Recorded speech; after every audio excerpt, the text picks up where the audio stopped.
It's Mondo Cool.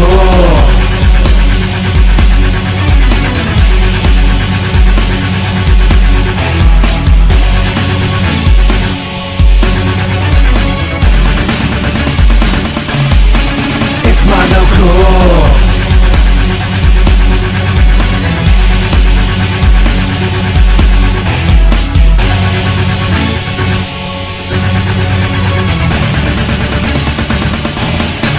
It's Mondo Cool. That's right, boys. Mondo Cool. Fortified Zone is an overhead action game for the Game Boy. There's a pretty fun two-player mode, but you'll need to know how to revive your teammate if you want to conquer the Fortified Zone. In the two-player mode, if a player dies, the surviving member of the team can hit the select button and give a health pack to the fallen comrade, bringing them back to life. In the single-player game, if a character dies and you have a health pack in your inventory, you can change the character, and the health pack will be used to bring them back to life.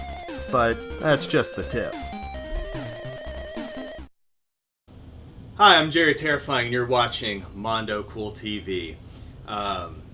It's really getting interesting. These episodes are coming out hot and heavy. I'm not sure how long I can keep up this intense pace, but we're going to do our best to keep bringing you fresh episodes of Mondo Cool TV. So with that being said, we're going to dive right into this first segment. I packed up the woman, the camera, and all the production equipment, and we took ourselves on out to Indianapolis, where we sat down with Chris, the owner-operator of Arcade Rescue 911, where we put together this next segment. Let's just dive into it.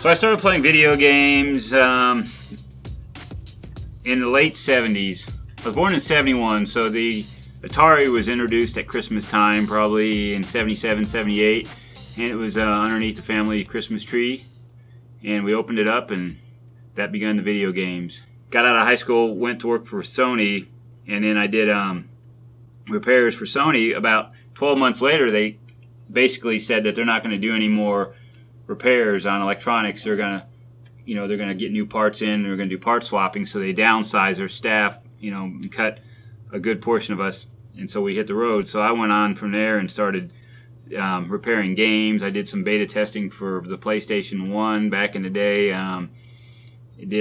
Built computers. Concurrently with that, I also ran a bulletin board service on the Commodore 64 and the Amiga. BBSs were, it's a fond memory for me, and it was a great time, a period. I got into cars for a bit. I was kind of my second nature was cars, and I had a brother in the car business, so we repaired, we had an auto body shop. We did repairs and upgrades on cars and stuff. And then about that time, I also still had a passion, so on the side, I bought a Mortal Kombat machine. It was actually my first game. I've been here almost 6 years. So prior to that, I worked out of my house, for probably 10 years, acquiring parts from, auctions, from Craigslist ads, from, operators that, that had spare parts. I was buying a lot of non-working stuff. That's kind of my niche. That saves me money, and it gets me into games, where I can work on them and keep my knowledge fresh on doing the repairs. Every single corner, you're going to have a CVS or an AutoZone or a gas station. But in the arcade business, man, we're a dying breed. So, there's definitely a place for what I do. There's a lot. They made hundreds of thousands of Pac-Mans and Asteroids, and these games are out there and they're breaking down. And on top of that, there's a lot of new stuff I work on. I do authorized repairs for Namco. I do stuff for Raw Thrills. We have shipped things as far as shipped a pinball machine to Denmark, a Super Mario Brothers. We use a shipping company that I've dealt with for years. It's North American Van Lines, which now I think is known as Precision. They come get the games, we wrap them up and prepare them for shipping, and they pull them out. We ship probably, I'd say a couple of games a week. We shipped out 3 games yesterday. Was it a Centipede, I believe, a Frogger, and a Make Tracks, and a Candy Crane. Majority of my sales, I sell probably a couple hundred games a year, and the majority of the games go, within the United States. I do build new cabinets. I also restore old cabinets. We start by 4x8 sheets of plywood. We reproduce the Midway Galaga style, Galaga Miss Pac-Man style cabinets. We make them brand new, and we build them into multi-machines. We also, we can restore original cabinets. For the most part, this business here, the way I look at it and the way it's run, it's almost like a junkyard for video games.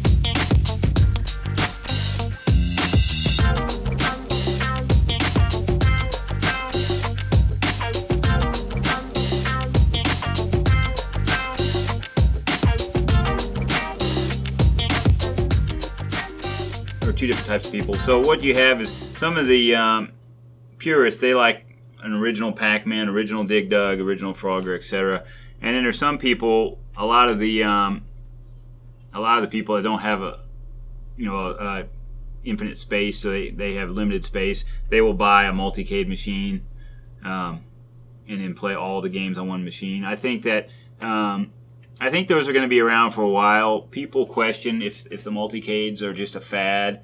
I don't produce tons and tons of them. I make about 3 to 4 a month, and I stay pretty busy with them. I'm on a waiting list. I could do more. I don't necessarily want to do more, but I like the multi-cade machines. Although I have 12 games in my house, I don't have any multi-cade machines.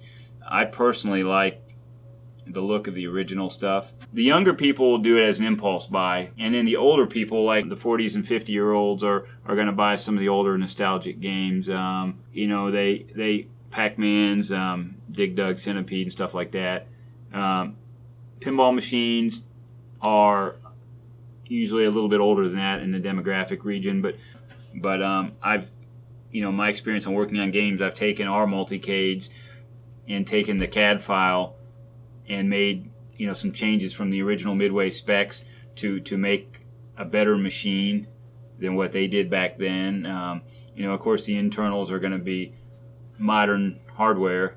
We got modern power supplies, and we got modern PCB, but we have the same authentic styling, and so you're getting a machine that's going to last a long time, and I think they'll be around. I think we've got these. I've been tinkering with these. This is a Raspberry Pi 2, but it's running basically Retro Pi. It's a software version that goes on here. I've been toying with this because I think at some point this will be a way to add games, unlimited games to your cabinets and stuff.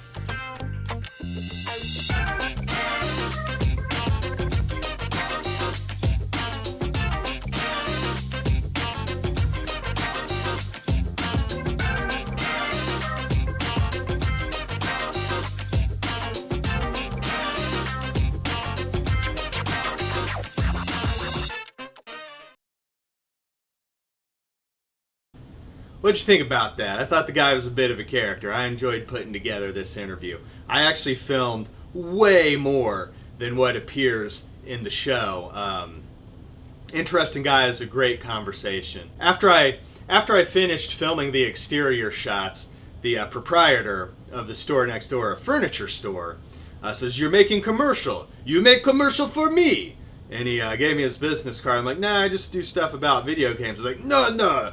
Camera, good. Make video." It's like, sure, I'll give you a call, buddy. And it never happened. Maybe I should go into the commercial production business. Apparently I look legit enough for someone to say, like, "Oh, you held a camera for a little while. Must be good." I don't know. Maybe it's because I got, like, a microphone on my camera. Anyway, I'm very excited to talk about, finally, this next series, Dynamite Deka. The more I played these games, the more I've just loved them. Especially the second title in this series. The more I played it, the more I loved it. And the more I played it, the better I got at it, and it's quickly become one of, if not my most favorite Dreamcast titles. So let's go ahead and take a look at the Dynamite Deka series. Go ahead and roll that footage. Die Hard Arcade is one of the best early 3D beat 'em ups. It's an amazing arcade game, and the conversion for the Saturn is astounding. But have you played its sequel? What about the sequel's sequel? You didn't know that Die Hard Arcade was part of a series? Well, that's because only the first game had the Die Hard license in North America. Dynamite Cop on the Dreamcast is actually Dynamite Deka 2, and there was also a Dynamite Deka EX Asian Dynamite. Everything about these games are over the top, from kicking naked men in the balls in public restrooms to beating up krakens on cruise liners, and even the manual. Everything in this game is dynamite. Now prepare yourself for Dynamite Deka. Roger, we got a bad situation down there. We got a bandit terrorist that seized control of the building. They're holding 30 hostages inside, including the president's daughter. I repeat, they have the president's daughter in there. We have to get her out as soon as possible. Over. The president's daughter, Caroline Powell, has been kidnapped by terrorists, and only Bruno Dellinger and Cindy Holiday are dynamite enough to rescue the president's daughter. Player 1 controls Bruno, and Player 2 controls Cindy Holiday. The terrorists are led by Wolf White Fang Hongo, who controls a merciless goon squad including a biker named Hog, a Mexican wrestler named Jocko, a pair of corpulent badasses, Mr. Oshii, a sumo wrestler, and Mr. Tubbs, an army general, and even a few spider robots equipped with powerful lasers. If both players make it to the end of the game together, there's a special event I do not want to spoil, but it's worth finding a friend to go through this game with to see it. This game is an example of how to do a 3D beat 'em up correct. The game is easy enough to pick up and mash your way fairly far into the game. However, there are a ton of moves that can be mastered. For example, if you want to go the non-lethal route, you can arrest, handcuff, or hogtie enemies instead of beating them into non-existence. And you will want to spend time learning how to play the game if you want to get past some of the more difficult bosses. The final showdown is a really tough fight, and button mashing can only get you so far. And you may not see the end of it without amassing a huge stash of credits. So it is definitely recommended to crack open the manual and learn how to perform arrests, hogtie, and check out a few of the combos. Weapons play a huge role in this game. From handguns to brooms to pepper shakers and even improvised flamethrowers, this game gives you a lot of options to fight the terrorists. Destructible pieces of the environment can be picked up and tossed into enemies. The environment isn't the only thing destructible. As you take damage, your clothes take damage. Male players and enemies can get dick kicked. Something that adds tension to the fights is both the player and the enemy's ability to pick up weapons. Do you try to pick up the gun and shoot or arrest the enemy? Do you tackle the goon going for the hand axe? In between the main action segments, there are QuickTime events. If you succeed, you take out the enemy. If you fail, you have to fight the enemy, which can result in a loss of health. It's better to take the enemy out in the QTE and get rewarded with the slightly more cinematic takedown. And there's also some very weird animation. Check out Bruno climbing these stairs. The home port of the game is very close to the arcade game. The arcade version ran on the STV Titan arcade system, which was an arcade system based on the Sega Saturn. The biggest difference is that the STV Titan uses ROM cartridges instead of CD-ROMs. The hardware was likely named after Titan, one of Saturn's moons. This game was a collaborative effort between Sega Technical Institute and Sega of Japan, but was Sega Technical Institute's final game. It was developed for the arcade and the Saturn at the same time. In the American version of the game, you play as John McClane and Chris Thompson, who were sent to rescue the Nakatomi Corporation president's daughter, Missy Harrington, from terrorists. The plot is basically the same, only changing the names of the American player characters, and the manual referring to the President's daughter as the President of Nakatomi Corporation. The plot is exactly the same. The only difference between the Japanese and American games are the names of the player-controlled characters, and the Japanese version's inclusion of Japanese subtitles. President's daughter. Find her and bring her to me. The Saturn version includes a port of the 1979 Sega arcade game Deep Scan. Playing the game allows you to rack up extra credits.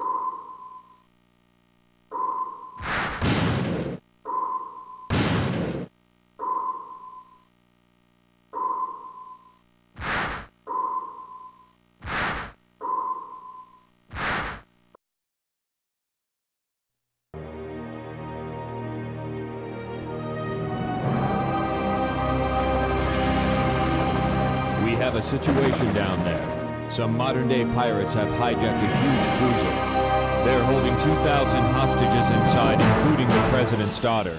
We have to invade the ship, clear the pirates, and rescue the hostages, especially the President's daughter.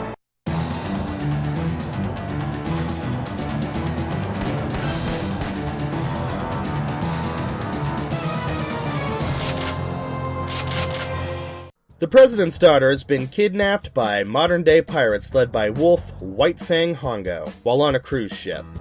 Players are sent to rescue the President's daughter and have the option of playing as Bruno Dellinger, Gene Ivey, or Eddie Brown.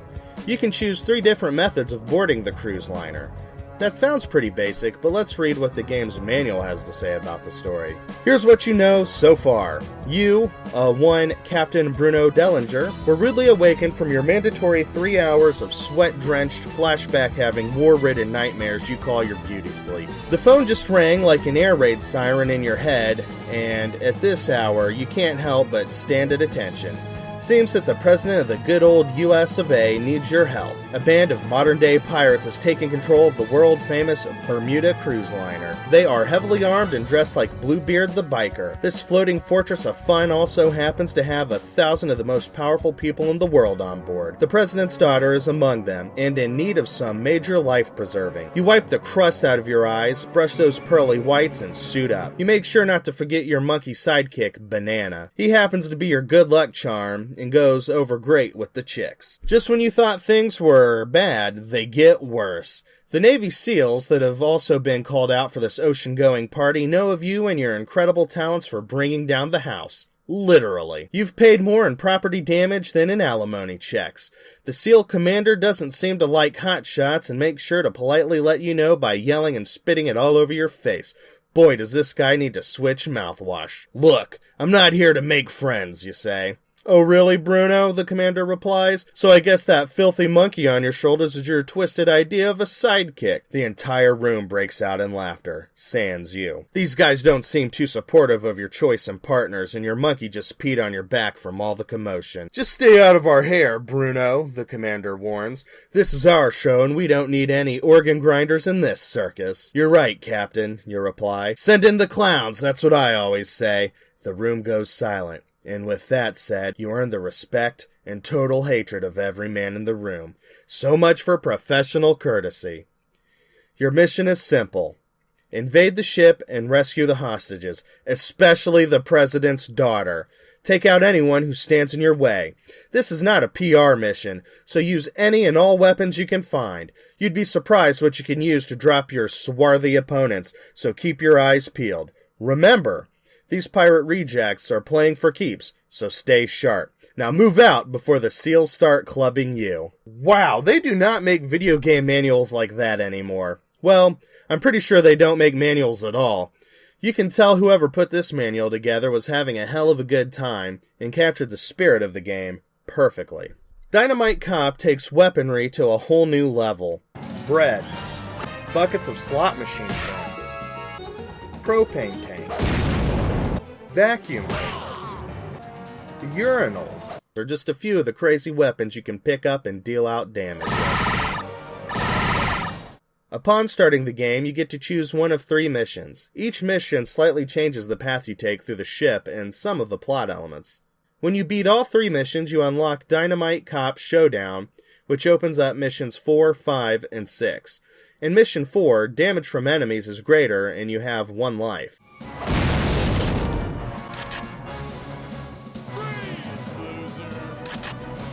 In Mission 5, each room has a time limit. Complete them in time or it's game over.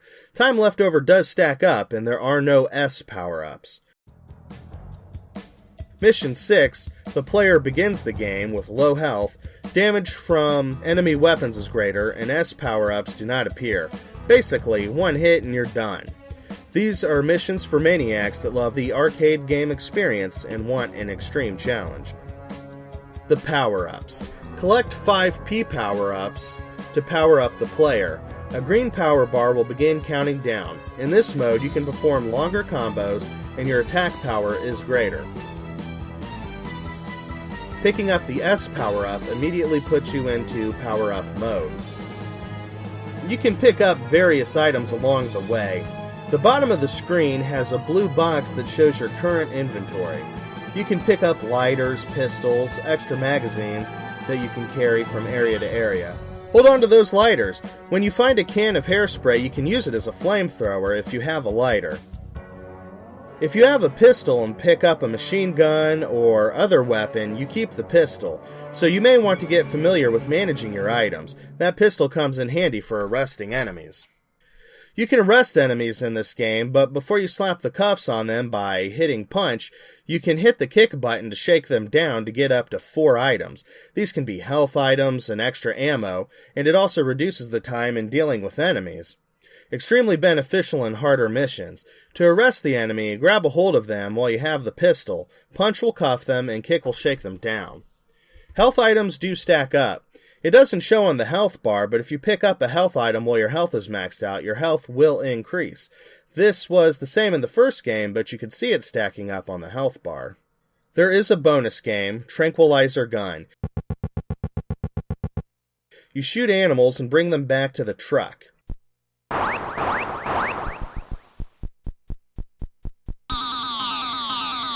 There is a versus mode, player versus player. Each player picks one of the available characters, and it plays like a 3D fighting game. This is kind of a neat add-on. There is a survival mode, where enemies keep spawning, and you try to see how many you can take out before they take you out.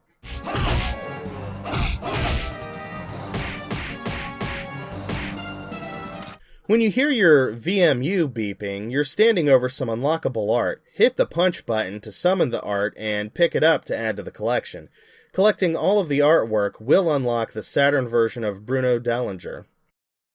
Make sure to read the online comic. I have to imagine that some liberties were taken with its translation for the American market. And check out that creepy-ass face the President's daughter gives you at the end of the game. Holy shit. Thank you for saving my life again.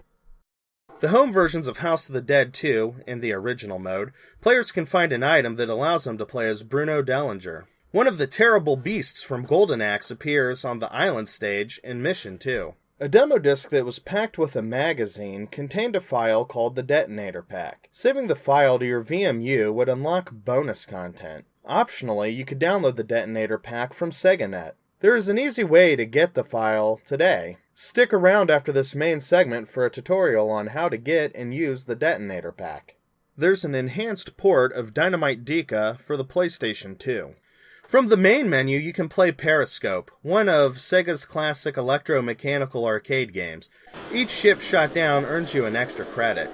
The recreation of the Periscope arcade cabinet is really amazing. I wish there was a compilation featuring all of Sega's old electromechanical games. You can view the cabinet's 3D model, which again, I think is an excellent feature. Once you've racked up some extra credits, you can hop into the main game. Dynamite Deka mode is the graphically enhanced PS2 version of the game. For those of you that prefer the older graphics of the Saturn version, you can select them from the main menu. These other options are made available by playing through the game. After beating the game under various conditions, you are given a code to enter on the main screen, or you can just look them up on GameFAQs. My favorite mode is Altered Beast mode. In this mode, you're a terrifying creature from Altered Beast, and your health continually drains. Beating enemies unlocks delicious life force to revitalize your health bar. Remember, this is a Japanese game, so circle is confirm and X goes back. This game does have lots of extras, way too many to list.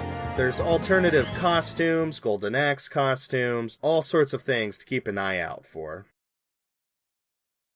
アジアの某国にて同時多発テロが発生しました。大使馆遭到袭击，来访中的总统的女儿遭到绑架。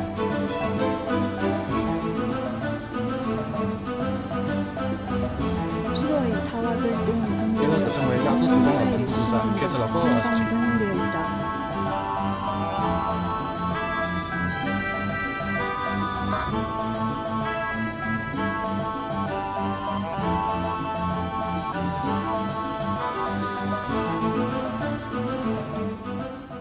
The similarities between Dynamite Deka EX, Asian Dynamite, and Dynamite Cop are insane. However, this is a revamped version of the second game, so it is to be expected. The entry methods are the same, although the boat entry has been changed into a stealthy rickshaw entry method. The game was made in China with supervision from Japan. The graphics have been updated, as well as the power-up system. The plot is similar to the first game, with terrorists taking over a building in Hong Kong. The playable characters are Bruno Dellinger, Jennifer Genuine, and Caroline Powell, the now-grown daughter of the president from the first games. The levels and layout are basically the same, and you may not have noticed unless you were familiar with both games. For example, the sushi chef is now a giant panda.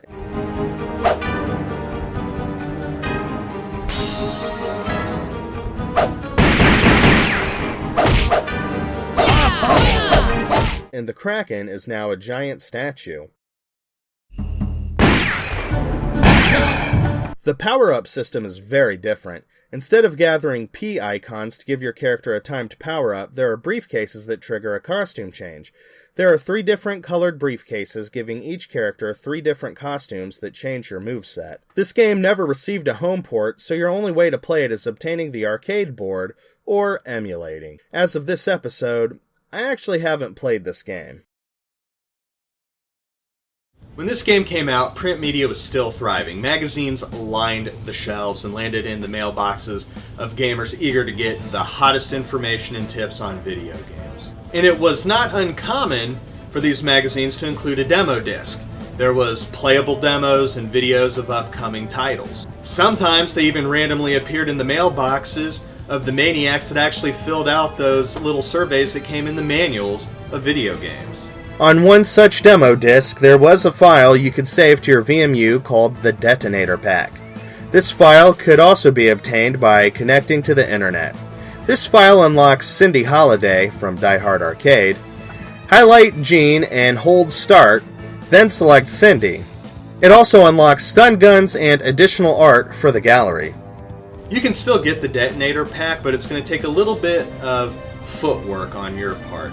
Sure, you could try to hunt down one of these demo discs that has the needed files, or you could try connecting to Sega's DLC on SegaNet, but when I tried this, for some reason, the service was down. I don't know why Sega would stop supporting SegaNet for the Dreamcast, but the easiest way is to download the Dream Explorer.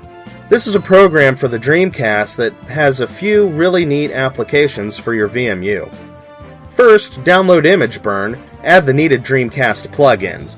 Download Dream Explorer and burn it to a CD.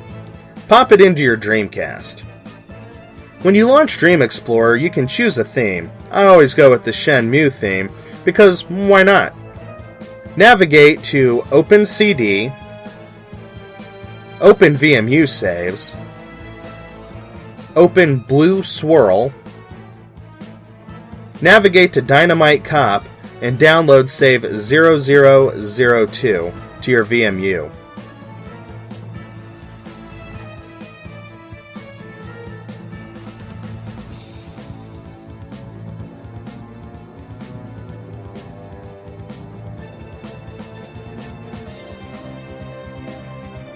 Once done, fire up Dynamite Cop. In the main menu, select Other, then select Use Detonator Pack and click Yes. It will combine Detonator Pack with your save file. Now you can use Cindy Holiday.